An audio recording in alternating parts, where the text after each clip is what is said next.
ስፍራ የመጣችሁ የተሰበሰባችሁ አባቶች፣ እናቶች፣ ወንድሞች፣ እህቶች የመንግሥተ ሰማይ ምሳሌ የሆናችሁ ሕፃናት ሕያው በሆነው ሞት በሚደነግጥበት እኛ ደግሞ ሕይወት ባገኘንበት በኢየሱስ ክርስቶስ ፍጹም የሰላምታ ቃል ሰላም እላችኋለሁ። እንደምን ከረማችሁ?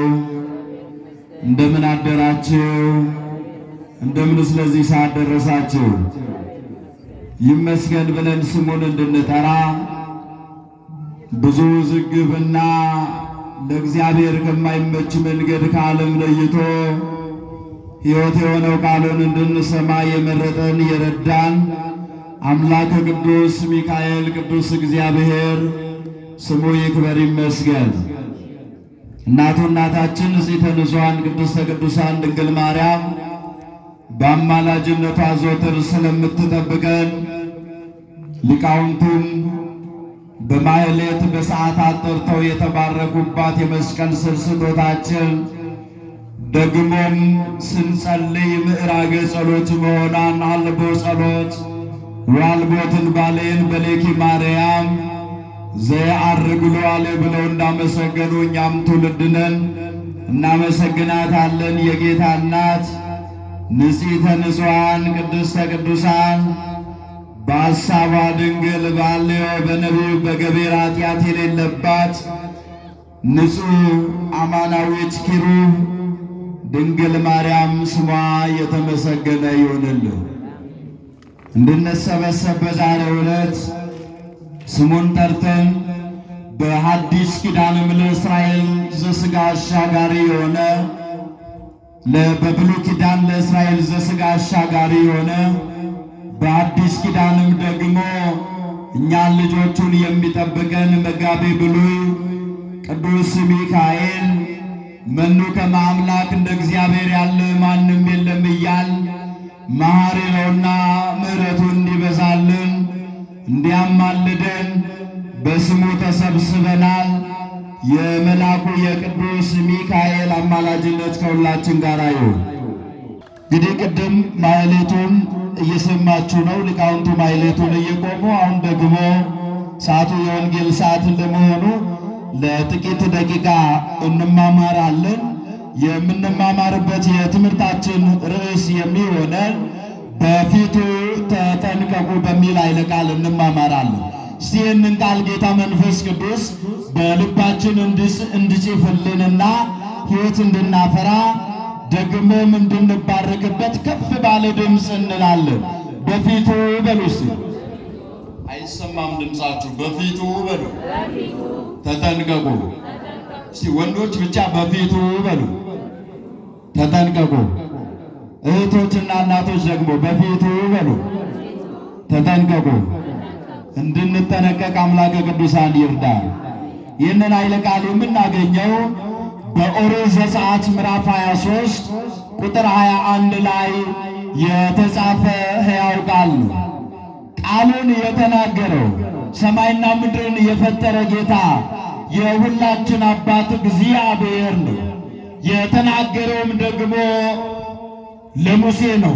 ጸሐፊውም ቅዱስ ሙሴ ነውና ቅዱስ ዮሐንስ አፈወርቅ እንደሚናገረው ለዚህ ያነብብ ቅድመ ይስክር ስሞ ለበዓለ መጽሐፍ እንዲል ሁላችሁም ቅዱስ ሙሴ ታሪኩን ሰምታችኋል።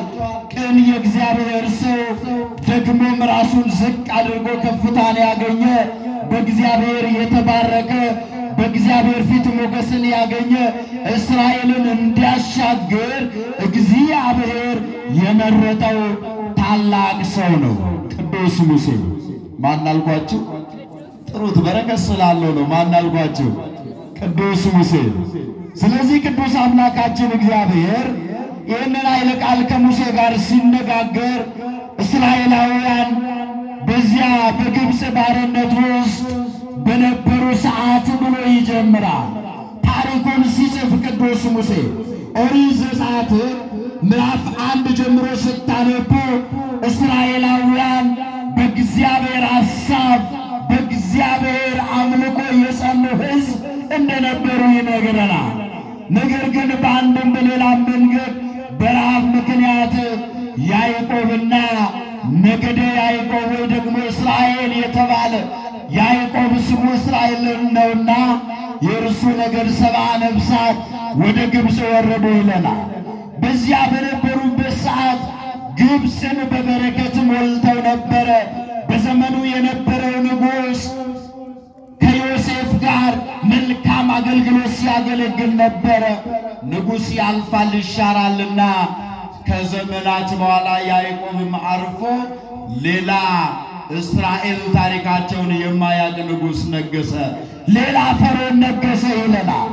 ይህ ፈርዖን በነገሰ ሰዓት እስራኤላውያንን ያሰቃያቸው ጀመር። በእስራኤል ላይ መከራ ያጸና ነበረ ይለናል። በዚህ ሰዓት ታሪኩን አጠር አድርገን ስንመለከት እስራኤላውያን በአንድ ድምፅ ሆነው ወደሚታደጋቸው ወደ ምድረ ርስት ወደሚያሻግራቸው አባቶቻቸውን ወዳሰበ ወደ እግዚአብሔር ጮኹ ይለናል። በስንት ድምፅ ሆነው? በአንድ ድምፅ ሆነው። በስንት ድምፅ? ድምፅ የሚባለው የምናወጣ አይደለም፣ በአንድ ልብ ሲል ነው። ዛሬም የኔና የእናንተ ጸሎት በቅድመ እግዚአብሔር ሊያርግ የሚችለው መባረክ የምንችለው በአንድ ልብ ሆነን ስንጸልይ ነው። በተከፈተ ልብ ቃሉን እንድንሰማ አምላከ ቅዱሳን ይርዳል። የተከፈለ ልብ ደግሞ ካለ መድኃኔዓለም ወደ አንድ ይሰብስብልን። በአንድ ልብ ሆነው አብርሃም፣ ይስሐቅ፣ ያዕቆብን ያሰብክ እግዚአብሔር እኛም ልጆቹንና አስበን። ባርነቱ ሰለቸን፣ ደግሞ ጣዖት አምልኮቱ ሰለቸን። ከዚህ ከጨለማ ከግብፅ ምድር አውጣን፣ ወደ ተስፋይቱ ደግሞ አባቶቻችን ወደ ነበሩበት ወደ ከነዓን አሻግረን ብለው ይጸልዩ ነበረ። ጸሎታቸውንም እግዚአብሔር ሰማ። የሁላችን ጸሎት መድኃኔዓለም ይስማ። በአንድ ልብ ሆነው ስለጸለዩ፣ በአንድ ሐሳብ ሆነው ስለጸለዩ፣ በአንድ በፍቅር ጸንተው ወደ እግዚአብሔር ስላነቡ እነርሱን እግዚአብሔር የሰማቸው አባቶቻችን አብርሃም፣ ይስሐቅ፣ ያዕቆብን እንዳሰብ እኛንም ምን በለን አስበን ስላሉ ነው። ቤተ ክርስቲያን የጻድቃኑን ውለታ አትረሳም። ቤተ ክርስቲያን የሰማዕታቱን ውለታ አትረሳም። ስለ እሷ ሲሉ መከራ የተቀበሉትን ደግሞ ስለ ክርስቶስ ፍቅር ሲሉ አንገታቸውን ለሰይፍ የሰጡ አባቶችን ቤተ ክርስቲያን አትረሳም። ይህን ደግሞ እንዳንረሳ የሚያስተምረን ሌላ ማንም አይደል እግዚአብሔር። ለዚህ ቅዱስ ኤፍሬም ሲናገር ምን አለ? በውዳሴ ዘሐሙስ ላይ ሰማዕታቱ ክብር እንዳላቸው ከክርስቶስ ጋር እንደጸኑ ሲናገር አማን መነኑ ሰማዕት ጣዕመ ለዘላለም ወካው ደሞሙ በእንተ እግዚአብሔር ወታገሱ ሞተ መሪረ በእንተ መንግሥተ ሰማይ አለ። ሰማዕታት በእውነት የዚችን ዓለም ጣዕም ናቁ ይለናል። የዓለምን ጣዕም እንድንንቅ መድኃኔዓለም በቸርነቱ ያግዘን። ስለ ክርስቶስ ፍቅር ሲሉ ደማቸውን አፈሰሱ። እኛ ዛሬ ለማን የሆነ ነፍሳችን ሕይወታችን ደግሞ አልባሌ ዋጋ እየከፈልን ያለን? ሰማዕታቱ ለእግዚአብሔር ነው። ሰማዕታቱ ለቤተ ክርስቲያን ነው። ሰማዕታቱ ላጸናቸው ሞተውም ኖረውም ለእግዚአብሔር ራሳቸውን አሳልፈው ሰጥተዋል። በዚያ መንገድ እንድንጓዝ መድኃኔዓለም በቸርነቱ ያግዘን። ስለዚህ ጸኑ፣ አለቀሱ። አብርሃም፣ ይስሐቅ፣ ያዕቆብን እንዳሰብ አስበን ቃል ኪዳኑን ያስባል እግዚአብሔር። መሐለ እግዚአብሔር ለዳዊት በጽድቅ ወይንስ ብሎታልና እግዚአብሔር ለዳዊት ብሏል። በቃል ኪዳን ተጠብቀናል። እኔና እናንተ የቃል ኪዳን ልጆች ነን። እውነት አሰብ እውነት ነው። አሰብ መድኃኔዓለም ያዳነን እኮ በቃል ኪዳኑ ነው። በሐሙስ ዕለት ወደ መንፈቀ ዕለት እትወለድም ወለተ ወለትከ ብሎ ከ5500 ዘመን በኋላ ከ5 ቀን ተኩል በኋላ መጽሐፈ ኩፋሌ እንደሚለው እታደግሃለሁ ብሏል። ጊዜውን ቆጥሮ አስቦ መድኃኔዓለም ታድጎናል። አረ ክብር ለመድኃኔዓለም ይሁን በእውነት ስለታደገ። ስለዚህ ቃል ኪዳኑን እግዚአብሔር አይረሳምና አብርሃም ይስሐቅን እንዳሰበ እስራኤላውያንን አሰበ። ከግብፅ ባርነት በአንድም በሌላም መንገድ መጓዝ ጀመሩ ይለናል። ወደ ከነዓን ሊሄዱ ንግግሩ ብዙ ነው። በፈርዖን ፊት ሙሴ ሲገባ ቀድሞ እግዚአብሔር ሙሴን ሲያነጋግረው እኔ ኮልታፋ ነኝ አይቻለኝም፣ እኔ ማነኝና እኔ መረጥክ ብሎ በተናገረ ሰዓት ላከብር ወድጃለሁ አለ እግዚአብሔር። እግዚአብሔርን የሚከለክለው አለ እንዴ? ኮልታፋነታችሁን አይመለከትም እግዚአብሔር። ማጣታችሁን አይመለከትም እግዚአብሔር። መቸገራችሁን አይመለከትም እግዚአብሔር። ወዳጄ ምንም ኃጢአተኛ ሁን ኃጢአትን እንጂ እግዚአብሔር አንተን አይጠላም። ይጠላናል መድኃኒዓለም ዋጋ ከፍሎልናል። ያው ጠላቶቹ ሳለን እግዚአብሔር በቸርነቱ ልጆቹ አደረገን። ክብር ለስሙ ይሁን። እስቲ አመስግኑ። እኔ ማነኝ? ኮልታፋ ነኝ። ይህን ማድረግ አልችልም። በአንድ ሰዓት እንደ ሙሴ በታዘዝን ሰዓት እግዚአብሔር በዛ ሰዓት በእኛ ላይ ሥራ ይሠራል። አትቶርስ ቤተ ክርስቲያን ታስተምራለች። ራሳችንን ዝቅ እናድርግ። በስልጣን ማማ ላይ ያላችሁ ደግሞ በገንዘብ በሀብት እግዚአብሔር የባረካችሁ ጤና የሰጣችሁ ሰዎች ይህንን ቃል የምትሰሙ ሁላችሁ ግድ የላችሁም። ሁሉም የእግዚአብሔር ነው በሉ። ሁሉ የማን ነው? ስልጣን የማን ነው? ሀብት ንብረት የማን ነው? ጤና ማን ነው የሚሰጠን? እንኳን ጤና ሀብት ንብረታችን እኛ ራሳችን የማን ነው? ክብር ለስሙ ይሁን። በደሙ ነው የራሱ ያደረገ ዘተቤዘወነ በደሙ ንጹሕ አኮ በደመ ባዕድ ይላል። ስለዚህ በደሙ ልጆቹ አድርጎናል። ራሳችንን ዝቅ እናድርግ።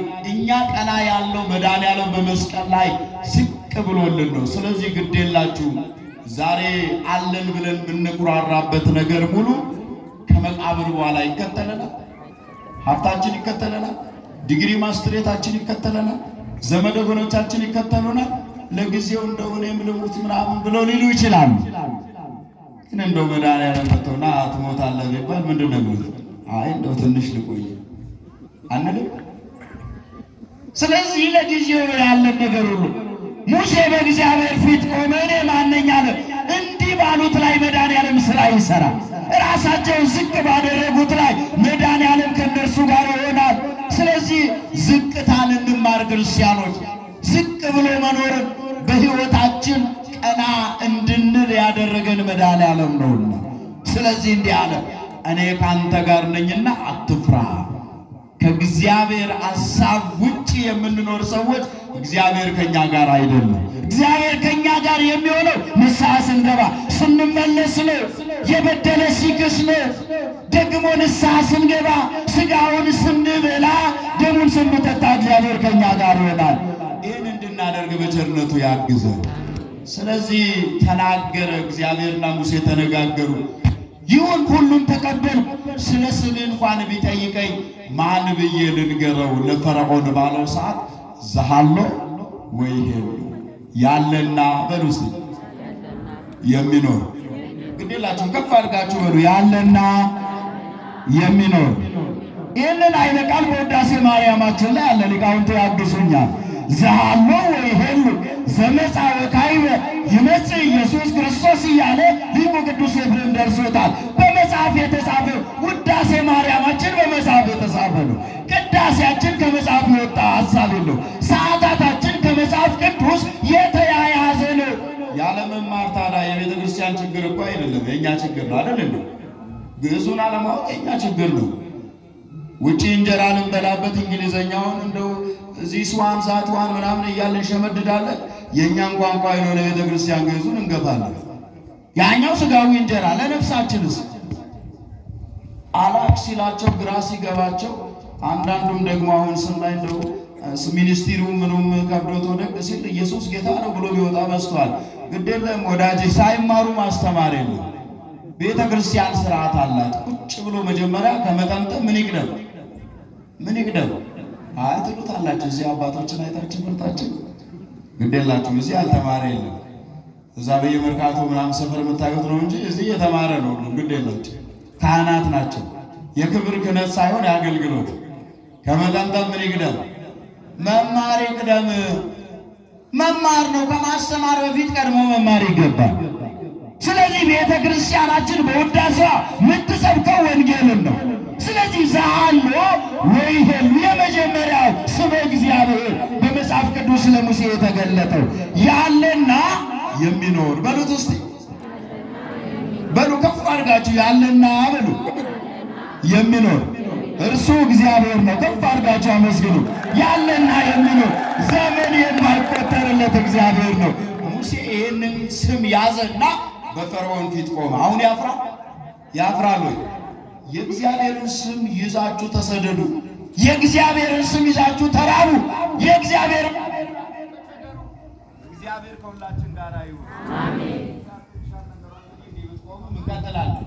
ወደፊት መምጣቱ የሚያስፈልገው አንዳንድ ጊዜ ለዚህ ነው። ራቅ ላሉት እንግዲህ ከአቅም በላይ መጮህም ስለማይቻል ማለት ቢቆም እንኳን ማብራቱ ቢጠፋ ጄኔሬተሩ ምን ቢል ፊት ለፊት ያላችሁ ትሰማላችሁ አይደል?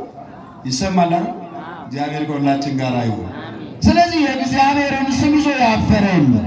በስሙ መቃብር ተከፍቷል። በስሙ ሙታን ተፈውሰዋል። በስሙ ሙታን ተነስተዋል። ድውያን ተፈውሰዋል። በስሙ የራቁት ቀርበዋል። በዚያ ስም እኔና እናንተ የዕዳ ደብዳቤያችን ተፍቆልናል። ያለና የሚኖር እዛ አለ ወይ? ስለዚህ ከዚህ በኋላ ይህንን ስም ተቀበለ። በሙሴ ይህንን ስም ተሸክሞ በፈርዖን ፊት ሞገስን አገኘ። ይነጋገር ጀመር። በብዙ ተነጋግሯል። እግዚአብሔርን ብዙ መቅሰፍት አዞባቸዋል። በአንድም በሌላም መንገድ ከ10 መቅሰፍት 11ኛው ሞተ በኩር በኋላ ሕዝቡን ለቀቀ። ፈርዖን ሕዝቤን ልቀቅ ብሎታልና እግዚአብሔር። ስለዚህ ዛሬም ቤተ ክርስቲያን ልጆቿን ከኃጢአት ስፍራ እንዲወጡ በመምህራን፣ በካህናት፣ በአባቶች ዲያብሎስን ሕዝቧን የእግዚአብሔርን ሕዝብ ከዲያብሎስ እጅ ያስለቅቃሉ። አባቶቻችን በበትረ መስቀላቸው እየባረኩን እየጸለዩ በጸበል ለምን ዲያብሎስ ለዘላለም ከእኛ ጋር መኖር ይወዳል? እኛ ደግሞ ከእግዚአብሔር ጋር መኖር እንፈልጋለን። ይህ ሁለቱ ሐሳቦች ለዘላለም ዋህድ ሆነው መኖር ሲያቅታቸው መንገጫገጮች ይመጣሉ። አንዳንድ ጊዜ ፈቃደ ሥጋችን ለነፍሳችን አለገዛ ሲለን የምናደርገው ነገር ምንድን ነው? ፈቃደ ሥጋችን ምንድን ነው የሚፈልገው? ሥጋ ሁሌ ልብላ ልጠጣ ነው አይደል? ነፍስ ደግሞ ልጾም ነው። ጾም ወቅት ላይ እንደው አንዳንዴ 6 ሰዓት ላይ ልብላ ይላል ሥጋ። ነፍስ ደግሞ አሁን ላስቀድስ ትላለች። ከራሳችን ጋር እኮ አንዳንድ ቀን አንስማማም። አይ ንስሐ ልግባ ትላለች ነፍስ። ዘላለማዊ ሕይወት አለ፣ ያንን ነው የምትናፍቀው። ሥጋስ አይ እንደው ልጨፍር ልብላ ልጠጣ እንዲላል ነገ እንዲያደርጋለሁ ይላል። ከራሳችን ጋር መግባባት አቅቶናል። መድኃኔዓለም መስማማቱን መግባባቱን ያድለው። ስለዚህ እግዚአብሔር በአንድም በሌላም እስራኤላውያንን ከግብፅ ከተማ ያወጣቸው ጀመር። ጠላቶቻቸውን እያንበረከከ በመንገድ ላይ ደግሞ አማናዊ ስርዓትን እያስተማረ ሕገ ልቦና ነበርና ሕገ ኦሪትን እንዲቀበሉ የተጻፈ በጽሑፍ ያለ ስርዓት እንዲያዛቸው ያንን ሙሴ ከእግዚአብሔር ጋር እየተነጋገረ ይቀበል ነበር። ሙሴ ስርዓትን ከእግዚአብሔር ይማራል፣ ለሕዝቡ ያስተምራል። ሙሴ ከማን ይማራል? ከማን ይማራል? ከእግዚአብሔር ይማራል። ለሕዝቡ ደግሞ ምን ያደርጋል? መምህራን ዛሬ እግዚአብሔር በአንድም በሌላም ስልጣነ ክህነቱን የሰጣቸው የባረካቸው አባቶቻችን ላይ ካህናቱ ላይ አድሮ መምህራኑን ያስተምራሉ። መምህራኑ ደግሞ ለክርስቲያኖች ያስተምራሉ፣ ይሰብካሉ። ይህ ስርዓት ነው። ስለዚህ ሙሴ ከእግዚአብሔር የተቀበለውን ቃል ይነግራቸዋል። በዚህ የመጽሐፍ ቅዱስ ክፍል ቅድም መነሻ አድርጌ የነገርኳችሁ እንዲህ አለ። የእግዚአብሔር መልአክ በመንገድ ስለ መምራቱ አለ። እስቲ በሉ የእግዚአብሔር መልአክ በመንገድ ስለ መምራቱ። ቃሉ እንዲህ ብሎ ይጀምራል። በመንገድ ይጠብቅ ዘንድ አለ። በመንገድ ምን ያደርግ ዘንድ? መንገድ ተብሏል፣ ፍኖት ተብሏል። እስራኤላውያን ከግብፅ እስከ ከነዓን የተጓዙት መንገድ ነው።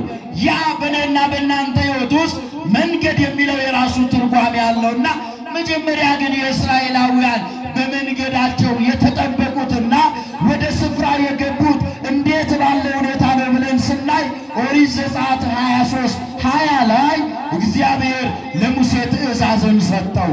ተናጋሪው እግዚአብሔር ነው። ማን ነው አልኳችሁ? ማን ነው ተናጋሪው? እግዚአብሔር ነው። በመንገድ ይጠብቅ ዘንድ ወዳዘጋጀሁትም ስፍራ ያገባ ዘንድ እነሆ እኔ መልአኬን በፊት እሰዳለሁ አለ። መልአኬን በፊት ምን እላለሁ? ይላክልን ቅዱስ ሚካኤልን እግዚአብሔር ከፍ አድርጋቸው አመስግኑ። አሁን እስራኤላውያን ቅድም እንዳልኳችሁ ከግብፅ እስከ ከነዓን ነው የሚጓዙት። በአንድም በሌላም መንገድ በበደላቸው ምክንያት የ40 ቀን መንገድ 40 ዓመት ሆኖባቸዋል። በእግዚአብሔር ላይ ስላጉረመረሙ በማን አልኳቸው? በማን ስላጉረመረሙ? እኛ ሳናጉረመረም አሁን እንደው እግዚአብሔር ሊባርከን ሲዘጋጅ ማጉረመረም እንጀምራለን። ቅዱስ ዳዊት ምን አለ? ለምን ታንገለጉ አሕዛብ ወሕዝብኒ ነበቡ ከንቱ አለ። አሕዛብ ለምን ያጉረመርማሉ? ክርስቲያኖች ማጉረምረም የእኛ ግብር አይደለም፣ የአሕዛብ ነው። የማን አልኳቸው? አታጉረምርሙ፣ ግድ የላችሁ። ብታጡ አታጉረምርሙ፣ ብትታመሙ አታጉረምርሙ፣ ብትቸገሩ አታጉረምርሙ። እግዚአብሔር ያላይ ከእርሱ ጋር መስራት ይሻላል። ለምን መሰላችሁ? ቅዱስ ዳዊት እንዲህ አለ፣ አይነ ኩሉ ነፍስ ይሴፎከ ያገር አንተ ትሁቦሙ ሲሳዮሙ በጊዜሁ። የሁሉም አይን አንተን ተስፋ አድርጓል አለ። ማን ነው ተስፋችን? እስቲ አመስግኑ። ተስፋችን ለሆነ ለመድኃኒዓለም አይነ ኩሉ ነፍስ ይሴፎከ ያገር አንተ ትሁቦሙ ሲሳዮሙ በጊዜሁ። በየዕለቱ አንተ ምግባቸውን ትሰጣቸዋለህ። ምናቸውን? ምግባችን ማን ነው? አረ ልብሳችንስ ማን ነው? ጌጣችን ማን ነው? ስለዚህ ምስጋና ይገባል። እሱ ነው ምግብ፣ ልብሳችን፣ ጌጣችን፣ ተስፋችን እሱ ነው። ቀና ብላችሁ ይኸው ግድ የላችሁም። ወደ ምድር የምታዩ ከሆነ ተስፋ ትቆርጣላችሁ። በምድር ነገሮች ሁሉ ተስፋ ያስቆርጣሉ። ተማሪው ተምሮ ስራ ሲያጣ ተስፋ ይቆርጣል። ነጋዴው ነግዶ ማትረፍ ሲያቅተው ተስፋ ይቆርጣል። ብዙ ተስፋ የሚያስቆርጡን ነገሮች አሉ። ግን ቀና ካልን በላይ ተስፋችንን የሚቀጥል መድኃኒዓለም አለ የለም? ክብር ለስሙ ይሁና። ተስፋችን ነው እሱ። ቅዳሴያችንን አስተውላችሁታል? አሁንም ከቅዳሴ አልወጣም። በቤተ መቅደሱ ቀድሰንም ደግሞ አስቀድሰንም ስላለ እንዲህ ይላል ዲያቆኑ፣ ላለ ይኩን ሕሊናክሙ በሰማይ ያሉ ልብክሙ። ከወንጌሉ ላገናኝላችሁ ይትዝግቡ መዝገበ ዘበምድር ይላል። በምድር ላይ መዝገብን አትሰብስቡ። በምድር ላይ ዛሬ እንደው ነገ ይጠቅመኛል እንዲህ ነው ብላችሁ ገንዘብ አትሰብስቡ። ገንዘብ ያስፈልጋል እኮ በግፍ ማለቱ ነው። በምን አልኳችሁ? ለገንዘብ ብቻ ሮጠን አይደለም። ገንዘቡን የሚሰጥ እግዚአብሔር ነው፣ የሰጠኝ ደግሞ እግዚአብሔር ነው ብለን ልንሰጥ ይገባል። ካለበለዚያ ግን እንደው ነገ ምን ሆናለሁ እያለ ዝም ብሎ ማጠራቀም ብቻ። ቅዱስ ሉቃስ ወንጌል ምዕራፍ 12 ላይ አንተ ሰነፍ ነፍስህን ከሥጋ ዛሬ ይለዩታል፣ እበላለሁ እጠጣለሁ ብለህ በጎተራ አከማችተሃልና ዛሬ ትሞታለህ አለ እግዚአብሔር። ከሞት ይሰውረን። ያለንን እናውጣ፣ አስራታችንን እናውጣ፣ መባውን እንስጥ። ለእግዚአብሔር የሰጠን እሱ ነውና። ስለዚህ ቤተ ክርስቲያናችን ምን ትላለች? ይትዝግቡ መዝገበ ዘበምድር ቢለውን በቅዳሴያችን ለአለ ይኩን ሕሊናክሙ በሰማይ ያሉ ልብክሙ፣ ልባችሁ በሰማይ ስፍራ ይሁን። ቤት ይሁን። የእኛ ቤተ ክርስቲያን ታገኛለህ መኪና እንዲሆንልሃል አትልም። አረ ምን ያደርጋል መኪናው ከሞት በኋላ አይከተል። ሥጋህም ነፍስም በመቃብር በስብሶ የሚያስቀር ዘላለማዊ ነፍስን በሲኦል ሥጋን ደግሞ በመቃብር በፍርድ የሚያቆማት እግዚአብሔር አለና ንስሐ ግባ ትላለች ቤተ ክርስቲያን። ምን አድርግ? መልሱልኝ። ምን አድርግ? ንስሐ ግቡ ትላለች። ሁሌ ቅዳሴው መካከል ላይ ዲያቆኑ ምን ይላል? መንግሥተ ሰማይ ቀርባለችና በሉ እስቲ መንግሥተ ሰማይ ቀርባለችና ንስሐ ግቡ። አያችሁ፣ እኛ እየሰበክን ነው። እኛ አንገባም ማለት ነው። ንስሐ እንድንገባ እግዚአብሔር ይርዳል።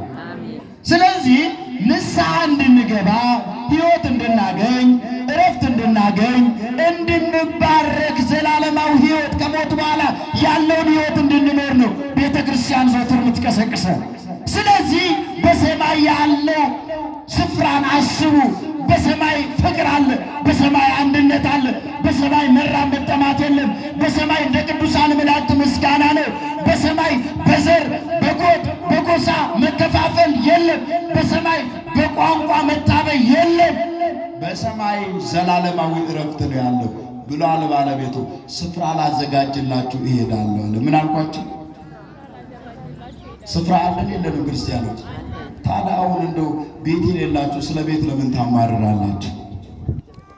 ታዲያ እንደው በአንድም በሌላም መንገድ ስፍራ እያለን ለምንድን ነው ምድር ላይ የሆነች ስፍራ ለማግኘት ወንድሙ የሚገፋው? ለምንድን ነው የሆነች ነገር ለማግኘት ልጆች፣ አባት፣ ቤተሰብ፣ ዘመድ፣ ወገን ላይ ጠላት የሚሆነው? ስፍራ አለን ክርስቲያኖች። ስለዛ እናስብ። የሰው ልጅ እድሜው ቢበዛ በምድር ላይ የሚኖረው እድሜው ጥቂት ነው። ቢበዛ 70-80 ነው። ወፈድፋዶ ንስር ምላ ጻማ ወህማም ብሏል። ከዚያ ካለፈማ ህማም ነው ስቃይ ነው ብሏል ቅዱስ ዳዊት። እድሜያችሁ ቢበዛ 70-80 ነው። ስንት አልኳችሁ? መዝሙር 90-91 እንደው ጥቅሱ ብዙም አለ በንባብ ስለሆነ ሊቃውንቱ የሚያስተምሩን መጽሐፍ ቅዱስ ላይ አለ መዝሙረ ዳዊት ላይ። ስለዚህ እድሜያችን ጥቂት ነው። ያችን ደግሞ ከማን ጋር ልንኖር ይገባል? ከእግዚአብሔር ጋር ልንኖር ይገባል። ስለዚህ ልባችሁ በሰማይ ያለውን ነገር ያስብ። ያሉ ልብክሙ ይላል። ልባችሁ በዚያ ይሁን። ለምን? ገንዘብ ንብረት ባስቀመጣችሁበት ልባችሁ በዚያ ይሆናልና። አሁን ሰማያዊ ስንቅ ንስሐ ከገባችሁ ሰማያዊን ታስባላችሁ። ሥጋው ደግሞ ከተቀበላችሁ ሰማያዊን ታስባላችሁ። ፍቅር በልባችሁ ካለ ሰማያዊውን ስፍራ እናስባለንና ስለዚህ እግዚአብሔር ላይ ያጉረመረሙ እስራኤላውያን ትላንት እንዳላለቀሱ አረታደገን ባርነቱ ሰለቸን ብለው እንዳላለቀሱ አሁን ደግሞ እግዚአብሔር ላይ ማጉረምረም ጀምረዋልና በመንገድ ግን የሚጠብቅ መልአክ አለ፣ የሚያሻግር መልአክ አለ፣ ስፍራ አለና ወደ ስፍራ የሚያስገባ መልአክን በፊት እልካለሁ አለ። ምን ይላልኳችሁ? አንዳንዱ አለ እንደው መላእክት አያስፈልጉም እንደው እንዲህ ነው የሚሉ አሉ። እሱን ለመስበክ ጊዜም የለንም ስሉ መላእክቱ ግን እንደሚረዱን እንደሚያገለግሉን ወደ አዘጋጀልን ስፍራ ወደ ዘላለም ሕይወት እንደሚመሩን የተናገረ እግዚአብሔር ነው። ማን ነው አልኳችሁ? እግዚአብሔርን እንመን ወይስ ደግሞ የዘመኑ ነቢያትን እንመን? እግዚአብሔር አይሻልም? መጽሐፍትን አንብቧ። ኦሪት ዘጸአት ምዕራፍ 23 ቁጥር 20 ላይ ተናጋሪው እግዚአብሔር ነው። በመንገድ ይጠብቅሃል አላል። በመንገድ ምን ያደርግልሃል? ምን ያደርግሃል? መንገድ የተባለ ሃይማኖት ነው። ምንድነው አልኳችሁ? በሃይማኖት ይጠብቅሃል ሲል ነው። ወደ አዘጋጀውልህ ስፍራ ያስገባሃል። ለጊዜው እስራኤል ዘሥጋ የተባሉ ከዚያች ከግብፅ ከነዓን እስከሚገቡበት ነው። ግብፅ የሲኦል ምሳሌ፣ ከነዓን የመንግሥተ ሰማይ ምሳሌ ናትና፣ ስለዚህ በምድር ላይ ስትኖሩ ጠባቂ መልአክ አላችሁ፣ ስፍራ ደግሞ አላችሁ መንግሥተ ሰማይ። ወደዚያ ያስገባሃል መልአክ ያለ እግዚአብሔር ወደ መንግሥተ ሰማይ መርቶ ቅዱስ ሚካኤል ያስገባል። የምንገባበት ክራቴሪያዎች አሉ። ስለዚህ ወደ አዘጋጀውልህ ስፍራ መልአክ ያገባሃል ካለ በኋላ እግዚአብሔር ትእዛዝ ሰጠ። በፊቱ ምን በሉ? አረ ርዕሴን ረሳችሁ። በፊቱ ምን በሉ? ርዕሴ እኮ ነው ቅድም አስብያችሁ። በፊቱ በሉ እስኪ ተጠንቀቁ። ትምህርቴን ጨርሻለሁ፣ ግድ የላችሁ። በፊቱ ምን በሉ? በፊቱ ተጠንቀቁ ተብለናል። ይሄ ብቻ አይደለም። እግዚአብሔር ለሙሴ ሲያስተላልፍ ለእስራኤል ዘሥጋ ብቻ አይደለም፣ በአዲስ ኪዳን ላለን ሰዎችም ቃሉ ያገለግላልና እንዲህ ካለ በኋላ ቃሉንም አድምጡ አለ። ቃሉንም ምን በሉ? ቃሉን ምን በሉ? አሁን በዚህ ሰዓት ሊቃውንቱ እንዲህ ብሎ ሚካኤልን ይጠራሉ። ሰላም ለዝክረ ስምከ ምስለ ስመ ልዑል ዘተሳተፈ ወልደ ያሬድ ሄኖክ በከመ ጸሐፈ ሶበ ይጼው ስመከ ከሲቴ አፈ ረዳይ ምንዱባን ሚካኤል በከመ ታለምድ ዘልፈ ለረድኤቴና ሰፊያከ ክንፈ ለረድኤቴና ሰፊያከ ክንፈ ብለው ይጠሩታል። ምን ማለት ነው ትርጓሜው?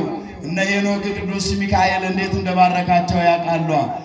በጥበብ እንዴት እንዳከበሩትና እንደጻፉ መጽሐፈ ሄኖክን ምዕራፍ 12ን ወታረቁ።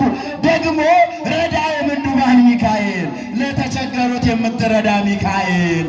ተቸግረን ሚካኤል አልረዳንም። በእውነት ረድቶናል፣ አልረዳንም። ግዴላችሁ መላእክቱን አንዳንድ ጊዜ ነገረ ክርስቶስን ቤተ ክርስቲያን ማትሰብክ አድርገው ያስባሉ። መላእክቱ የሌሉበት ስፍራ የለም። ይህንን ስንል በሁሉ ሙሉ ናቸው እያለ አይደለም። በሁሉ ሙሉ እግዚአብሔር ብቻ ነው። ግን መላእክቱ ክርስቶስ በቤተልሔም ስፍራ ሲወለድ በቤተልሔም ነበሩ አልነበሩ? ነበሩ እኮ። የሉቃስ ወንጌል ምዕራፍ 2 ላይ እንዲህ ብሎ አመሰገኑ። ስብሐት ለእግዚአብሔር በሰማያት ወሰላም በምድር ስምረቱ ለሰብእ። ለእግዚአብሔር በሰማይ ስፍራ ምስጋና፣ በምድርም ሰላም፣ ፍቅር፣ አንድነት ሆነዋልና። ደግሞ በዚያ ሞትን ድል አድርጎ በተነሳበት ሰዓት፣ ተስፋ ቆርጠን በነበረበት ሰዓት ሐዋርያቱን አረ እንደተናገረ ሞትን ድል አድርጎ ተነስቷል፣ በገሊላም ይቀድማችኋል ብለው የሰበኩ ትንሣኤውን መላእክት እኮ ናቸው። ትንሣኤ ዘጉባኤ በተባለው በመጨረሻ ሰዓትም የሁላችን ትንሣኤን ደግሞ መለከት እየነፉ የሚያውጁልን መላእክት ናቸው። ስለዚህ ቃሉን ልናደምጥ ይገባናል። ለምን ካልን ረዳየ ምኑባን ሚካኤል በከመ ታለምድ ዘልፈ ለረድኤቴ ናሰፊያከ ክንፈ ክንፎችን ዘርግተ እኔንም ለመርዳትና ይርዳን ቅዱስ ሚካኤል። በእውነት አመስግኑት እስቲ ይህንን በላል። ይረዳናል፣ ያግዘናል። ደግሞ እረፍት እንድናገኝ መላእክቱ ያገለግሉናል። ስለኛ የሚታዘዙ አለ ዕብራውያን ምዕራፍ 1 ላይ የሚያገለግሉ መናፍስት አይደሉምን አለ ቅዱስ ጳውሎስ። ስለዚህ በመንገድ ይጠብቃል፣ በፊቱ ተጠንቀቅ፣ ደግሞ ወዳዘጋጀልህ ስፍራ ያስገባል። ቃሉን አድምጥ ካለ በኋላ እንዲህ አለ፣ ስሜ በእርሱ ላይ ስለሆነ አለ ስሜ በእርሱ ላይ ስለሆነ ኃጢአትን ብትሰራ ይቅር አይልህምና አታስመርሩ ተብሏል። ኃጢአትን ብትሰራ ምን አይልህምና ምን አይልህምና በመጽሐፍ ቅዱስ እንጠቅሳለን። መላእክቱ ቀስፈው ደግሞ እንደገና ሲፈውሱ በአዲስ ኪዳን ኃጢአትን ይቅር አይልህምና ደግሞ በፊቱ አታስመሩት። ነገር ግን አለ አንተ ግን ቃሉን ብትሰማ ያልኩህን ብታደርግ ጠላቶችን እጥላቸዋለሁ አለ። ይጣልልን ጠላቶቻችንን። ኧረ አመስግኑ እግዚአብሔርን፣ የሚጥል እሱ ነውና። እሺ ብትል ብትታዘዝ ጠላቶችን እጥላለሁ። ደግሞ ያልሆን ሁሉ ብታደርግ ጠላቶችን እጥላለሁ። የሚያስጨንቁህን አስጨንቃቸዋለሁ አለ። ዲያብሎስን ያስጨንቅልን መድኃኒዓለም። መልአኩን ከታዘዝን ነዋ፣ በፊቱ ከተጠነቀቅን ነዋ፣ መልአኩ ለሚገባው ለመልአኩ ክብር ከሰጠን ነዋ። ቅዱስ ሚካኤል መኑ ከመ አምላክ እያል ታዳጊው ለዳንኤል የደረሰ መልአክ ዘአውረድከ መና እያልን እስራኤል ዘሥጋን ከሰማይ መና እያወረደ የመገበ ቅዱስ ሚካኤል እውነት ነው፣ መጋቢው እግዚአብሔር ነው። እንዲያገለግሉ ግን መላእክቱንም የላከ እግዚአብሔር ነውና በፊቱ ተጠንቀቁ ተብሏል። ያልተጠነቀቀ በአዲስ ኪዳን አገልጋይ የሆነ ካህን የሆነ በእግዚአብሔር ፊት ሁለቱም ጻድቃን ነበሩ ተብሎ የተነገረላቸው በሉቃስ ወንጌል ላይ ታሪካቸው የተጻፈ ዘካርያስና ኤልሳቤጥን አስተውሉ። ጸሎት ተሰማል አለው ዘካርያስን። ጸሎት ምን አለል? መድኃኒዓለም ጸሎታችንን ይስማ። ከዚህ በኋላ ጸሎት ተሰማ ካለ በኋላ ደግሞ የምስራች ልነግርህ መጥቻለሁ፣ ልጅ ትወልዳለህ አለ። ዛሬ ዓለም በብዙ መከራ በብዙ ስቃይ በትዳር መካከል የሚገጥመው አንዱ የልጅ እጦት ነው። ግን ልጅን የሚሰጥ እግዚአብሔር ነው። ከእግዚአብሔር ጋር ዘካርያስም ኤልሳቤጥም ጸንተዋል። በደንብ አስተውሉ። በትዳር መካከል ሆናችሁ እንደው ስለማትወልድ እሱ ስለማይወልድ ብላችሁ ለመፋታት ያሰባችሁ የተፋታችሁም ካላችሁ እግዚአብሔር ፍቺን አይወድም፣ አንድ መሆንን ነው የሚወደው። ልጅ ማጣት በእናንተ አልተጀመረም። እግዚአብሔር ልጅ ከማጣት ይሰውራል። ቢሆንም ግን በትዳር መካከል ያላችሁ እንደው ልጅ እንኳን ብታጡ እግዚአብሔርን ደጅ ጥኑት። ማንን አልኳችሁ? ቆይቼ እግዚአብሔርን ደጅ ጠናሁት እርሱም ዘንበል አለልኝ ነው። ሁለት አጣቱን ልጅም አጣችሁ እግዚአብሔርንም አትጡ። አንዳንዱ እንደው ዋቤ ካቤት ነው የሚባል እንደው የሆነ ቤት እዚህ ቦታ እንዲህ ብትሄዱ ይሄን ብታቀርቡ ምን ብታርዱ ልጅ ታገኛለህ ይላሉ። እንዳይመስልህ ወዳጄ፣ ልጅ የሚሰጥ እግዚአብሔር ነው። ማን ነው? ሁለት አጣቱ እዛ ሄዳችሁ ልጁንም አታገኙም እግዚአብሔርንም ታጣላችሁ። ስለዚህ ከእግዚአብሔር ጋር መጽናት ይሻላል። የሚያስተምረን መጻሕፍት በማጣት ውስጥ ማንን ማመስገን? እግዚአብሔርን ማመስገን ነው። ኤልሳቤጥና ዘካርያስ ልጅ ቢያጡ እንኳን አላማረሩም። በእግዚአብሔር ፊት ሁለቱም ጻድቃን ነበሩ ይለናል። ምን ነበሩ? ምን ነበሩ? በሉቃስ ወንጌል ምዕራፍ 1 ላይ አንብቡ። ጻድቃን ነበሩ። ሰው በሰው ፊት ሊያስመስል ይችላል፣ ጻድቅ ሊመስል ይችላል። በእግዚአብሔር ፊት ግን ጻድቅ መሆን አይከብድም። እሱ ማይምረ ልብ ወህቡአት ነው። እግዚአብሔር ይፈትን ልበ ወኩልያተ ነው ያለው ቅዱስ ዳዊት። ስለዚህ ሁሉን የሚያውቅ እግዚአብሔር ስለሆነ በእግዚአብሔር ፊት ጻድቃን ነበሩ። ነቀፋ ነበር በብሉይ ኪዳን። ልጅ አለመውለድ ትልቅ ስቃይ ነበር። እና አብርሃም ደግሞ ሌሎችም ደጋግ አባቶች ይስሐቅም ይህ ፈተና ገጥሟቸዋል። ፈተናውን ግን ከእግዚአብሔር ጋር አልፈዋል። ከማን ጋር ያሳልፋል? አያሳልፍም? መድኃኒዓለም እሱ ያሳልፍን። ስለዚህ ዘካርያስ አገልጋይ ነው። አገልግሎቱን አላቆመም። ምእመናን በዝማሬ የምታገለግሉ፣ በስጦታ በአማ የምታገለግሉ፣ በጉልበታችሁ የምታገለግሉ፣ በምጽዋቱ የምታገለግሉ ሰዎች አገልግሎታችሁን አታቁሙ። ምንም መከራ ቢመጣ እግዚአብሔርን ደጅ ጥኑት። እርሱ ይሻላል፣ መጠጊያችን ነውና፣ እሱ ይሻላል፣ እረፍታችን ነውና፣ እሱ ይሻላል፣ ብንሞትም ብንኖርም የእርሱ ነንና። እግዚአብሔርም አገልግሉን አላቆመም። ካህኑ ዘካርያስ ካህን አገልጋይ ነው። ከእግዚአብሔር ጋር ይነጋገራል። ገብርኤል ከሰማይ ምስራች ይዞ ሲመጣ ልጅ ትወልዳለህ አለ። በዚህ ሰዓት ዘካርያስ ምን አለ? እኔ አርጅቻለሁ፣ እንዴት ይሆናል? እግዚአብሔር ይችላል አይችልም? መልአኩ ሄጄ እንደው ቆይ መጣሁ ከሰማይ አስፈርሜ ልምጣና ቀስፋለሁ ብሏል። እንዲህ አለ ቅዱስ ገብርኤል። ሉቃስ ወንጌል ምዕራፍ 1 ቁጥር 19 ይላል እኔ በእግዚአብሔር ፊት የምቆመው ስሜን ስማ ገብርኤል ነው። ስለዚህ ምስራች ይዤ መጣሁ፣ ላበስርህ መጣሁ፣ የእግዚአብሔርን ቸርነት ልነግርህ መጣሁ። አንተ ግን አልተቀበልክምና ይህ ነገር እስኪሆን አስፈርሜ ጋር ጠይቄ ልምጣ ነው ወይስ ዲዳ ትሆናለህ? ይችላል መልአኩ? ይችላል አይችልም? ስልጣን የሰጠው ማን ነው? ማን ነው የሰጠው? ክብር ለመድኃኒዓለም። መላእክቱን ስልጣን የሰጣቸው መግደልም ማዳንም ይችላሉ። በደንብ አዳምጡ። መግደልም ማዳንም መላእክቱ ይችላሉ። ከምን ያድናሉ የሚለው ግን ያጠያይቀናል። እንዲህ አለ አኮ በመልአኩ አኮ በተንባል ይለዋል። በመልአክም አይደለም በመልእክተኛ አይደለም፣ ራሱ አላለሊሁ መጽሐፍ አዳነን። ራሱ መድኃኒዓለም መጥቶ በደሙ ራሱ ተሰቅሎ ስጋውን ቆርሶ ደሙን አፍሶ ከዘላለም ፍዳ አድኖናል። ከምን አልኳችሁ? ከዘላለም ፍዳ በሉ። ከምን? ከዘላለም ፍዳ ያዳነን አንድ ልጁ ኢየሱስ ክርስቶስ ነው። ነገር ግን ከሚመጣብን መከራ ከጠላት ሴራ ደግሞ መላእክቱ ይታደጉናል፣ ያገለግሉናል። እውነት አሰብ እንኳን መላእክቱን እንተውና እንደው ታማችሁ ሐኪም ቤት ስትሄዱ ዶክተሩ አዳነኝ አትሉ እንላለን። ከዳን በኋላ ዶክተር እንትና አዳነኝ እንላለን። ምን ነው ለመላእክቱ ሲሆን ይህ ቃል ጨነቀ? መላእክቱ እኮ ከእግዚአብሔር ጋር እንድንሆን፣ መላእክቱ የእግዚአብሔርን መንግሥት እንድንወርስ ነው የሚያገለግሉ የሚራዱ። ደግሞ መዝሙረኛው ዳዊት በመዝሙር 33 በቅንፍ 34 ቁጥር 7 ላይ እንዲህ አለ ይታየን መልአከ እግዚአብሔር አውዶሙ ለለ ይፈርህዎ ወያድኅኖሙ ተአብቦ ታእምሩ ከመሄር እግዚአብሔር አለ። የእግዚአብሔር መልአክ እግዚአብሔርን በሚፈሩ ሰዎች ዙሪያ ይሰፍራል። ማንን በሚፈሩ ሰዎች ዙሪያ? ማንን? እቺን ቃል እንነጋገር። ማንን?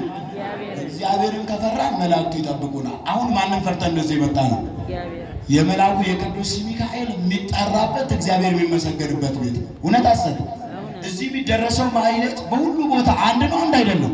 እዚህ የሚቀደሰው ቅዳሴ በሁሉ በኢትዮጵያ መላው ዓለም አንድ ነው፣ አንድ አይደለም። እዚህ የሚፈተተው ስጋውና ደግሞ በመላው ዓለም አንድ ነው፣ አይደለም። የቅዱስ ሚካኤል ስጋና ደም ትበላለች ቤተክርስቲያን። የክርስቶስ ስጋና ደም ነው። ዘበላ ስጋዬ ወሰቴ ደሜ በሕይወ ዘላለም።